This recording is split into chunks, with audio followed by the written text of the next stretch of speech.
Dans cette vidéo, nous allons voir comment faire une jauge. Pour cela, on va se baser sur la vidéo concernant les barres graphes que l'on a fait précédemment pour faire un histogramme. La première étape consiste à mettre en valeur notre cellule de référence, ici la cellule B9. Pour cela, on va faire déplacer notre cellule à l'aide d'une barre de défilement comme ceci. Et cette barre de défilement va avoir directement une influence sur les jauges. Donc pour créer notre barre de défilement, on va simplement ici dans l'onglet développeur, mode création, insérer, et vous avez la barre de développement qui se trouve dans contrôle de formulaire. Vous sélectionnez, vous faites la barre de défilement suivant vos dimensions voulues, et vous avez votre barre de défilement. Vous faites un clic droit et vous allez dans format de contrôle, et dans l'interface format de contrôle, vous avez ici la valeur maxi, la valeur mini, et la cellule liée, et la cellule B7. Veillez bien à avoir une référence absolue, comme ceci. Vous validez, et en déplaçant, retirant votre création, vous déplacez, vous avez ainsi votre barre qui s'incrémente, comme ceci. Voilà, donc j'avais ma barre avec les mêmes paramètres ici. Voilà. La deuxième étape consiste à utiliser, comme je le disais, la fonction que l'on avait vue dans la barre graphe, soit la fonction répète. Ici, elle est masquée, cachée avec une écriture blanc sur fond blanc. Je vais la faire réapparaître. Ici, je vous ai fait différents exemples avec une police d'écriture différente pour que les effets au niveau de la jauge soient différents. Vous avez le premier effet qui consiste en utilisant la fonction répète et le caractère G en minuscule police WebGINS. Vous avez égal répète, donc je répète le caractère G et le nombre de fois étant B7 divisé par 5. Même principe avec d'autres caractères, ici j'ai M majuscule en WebGINS et ici N en WebGINS. Toujours la même cellule de référence, la cellule B7.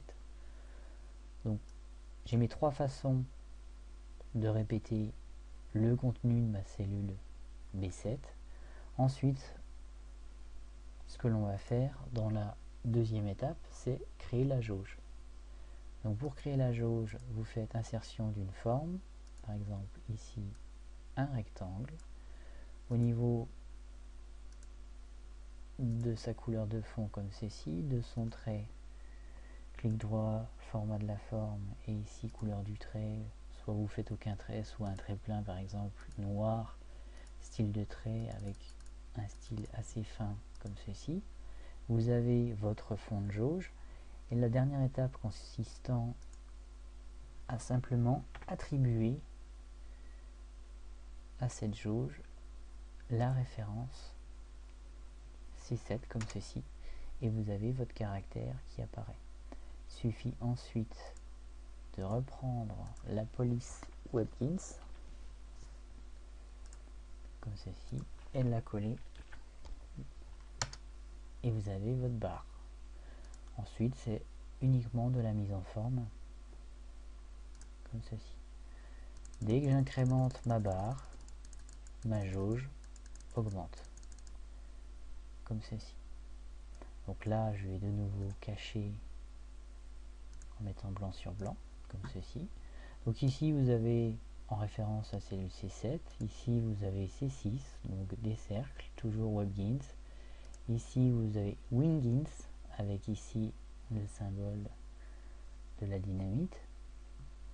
Et vous pouvez faire des choses plus ou moins complexes, verticales ou horizontales, comme ceci.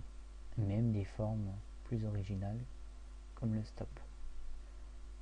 Reste ensuite à insérer une graduation avec ici cette forme. Je clique, je relâche, je clique, et je relâche. Je fais échappe quand j'ai terminé. Voilà. Ensuite reste à définir le style du trait. mettre en insertion une zone de texte pour définir la graduation et le pas de graduation, comme ceci. Après, fond blanc, soit aucun remplissage comme ceci. Après, il reste à ne plus mettre de traits,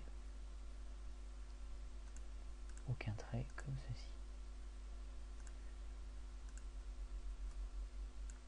Si vous voulez mettre des caractères comme ceci, il suffit de faire une insertion de zone texte. Vous insérez votre zone texte comme ceci. Vous avez par exemple JKLMN qui correspond à ces pictogrammes ici. Vous mettez J et ici vous avez la police Wingins. Vous sélectionnez votre J. Vous mettez ici Wingins. Vous validez. Vous avez votre petit smiley. Ensuite, aucun remplissage ou un remplissage suivant la couleur que vous souhaitez. Pareil pour les traits, fond de trait, clic droit, format de la forme, couleur du trait, aucun trait comme ceci. Et vous pouvez facilement faire une graduation comme vous le souhaitez ici, par exemple de 0 à 100 ou simplement un intermédiaire à 50 comme ceci. Voilà concernant cette petite vidéo sur les jauges sur Excel. Je vous remercie pour votre attention.